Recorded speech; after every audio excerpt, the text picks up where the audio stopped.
Join the fun with the Pioneer Library System. Don't forget to participate in our Summer Learning Challenge at pioneer.beanstack.org. Today, we're going to be talking about funky button frames. We're going to use buttons to create cool, interesting frames for the whole family. This is the supplies that you will need. It includes buttons, all shapes, sizes, and colors. The sky is the limit. You'll need a frame. You can buy a used one or just have one laying around the house. Anything works. And then a glue gun and glue sticks.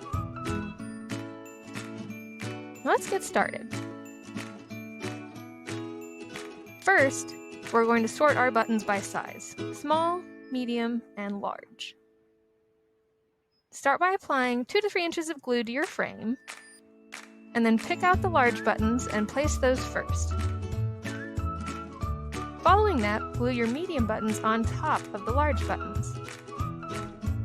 Then, glue your small buttons on top of the medium and large buttons to make an interesting look. And it's finished! Your frame is finished. Take it home, take it to work. And for more button projects, check out these books from the Pioneer Library System. For more virtual content, including programming, tours, story times, go to pioneerlibrarysystem.org and follow us on social media.